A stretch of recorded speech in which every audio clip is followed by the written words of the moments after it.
Bersama dengan surat Timotius, surat ini dikategorikan sebagai surat-surat pastoral. Dikategorikan surat pastoral karena surat-surat ini ditujukan kepada Titus dan Timotius untuk menjalankan tugas sebagai pastor. Secara garis akbar, surat ini memuat petunjuk-petunjuk kepada menjalani hidup sekaligus kepada menanggulangi nasihat sesat.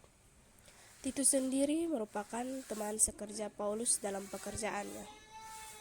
Penulis kitab Titus 1 ayat 1 menyatakan bahwa Rasul Paulus sebagai penulis surat ini.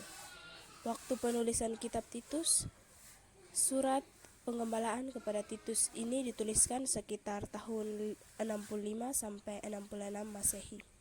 Perjalanan misi Paulus terdokumentasi dengan baik.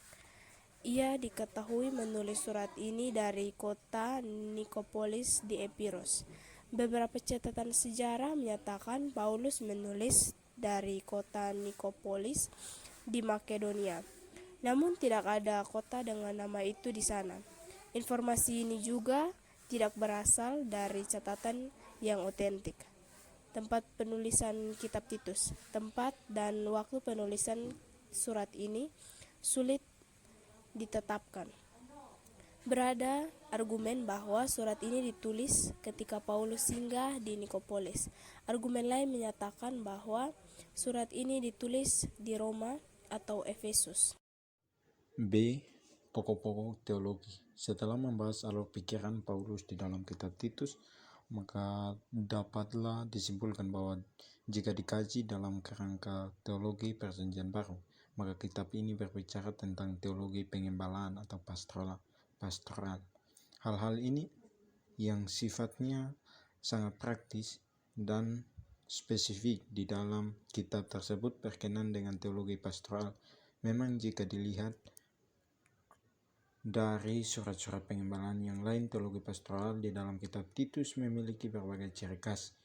Teologi pastoral di dalam yang hampir sama, namun hal yang membedakannya adalah Paulus berbicara sesuai dengan konteks jemaat yang dilayani oleh anak rohaninya. Dengan demikian, pengajaran kepada Timotius tentunya berbeda dengan Titus dari sisi penyampaiannya.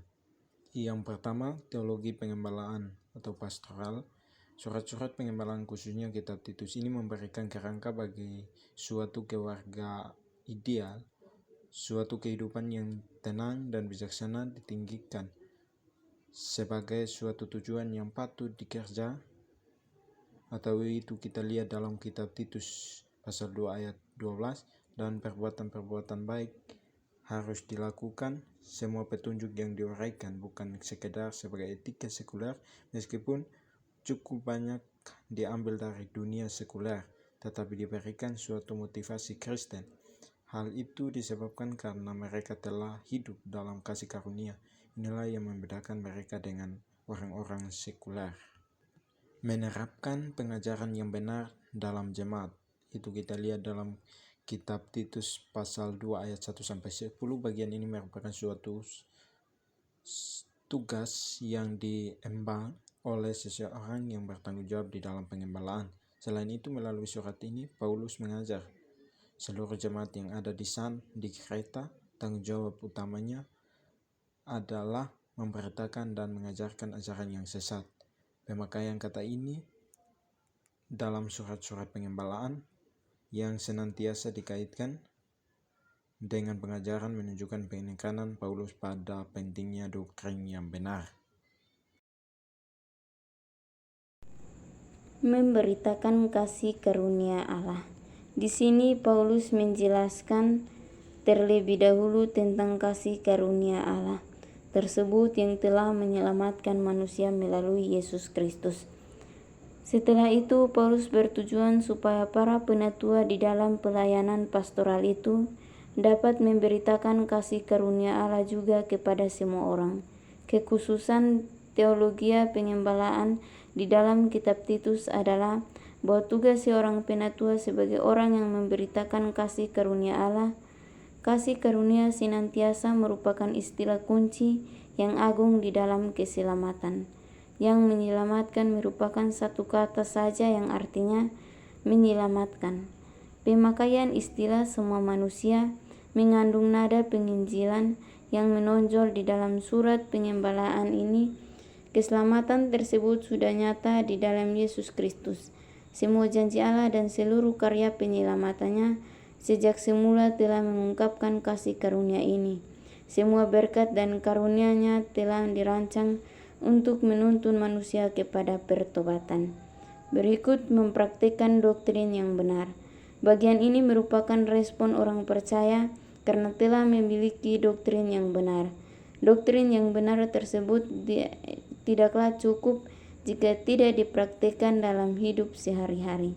Itulah sebabnya bagi Paulus, hal yang sangat praktis seperti yang diajarkan di sini sangat penting dalam teologi pengembalaan.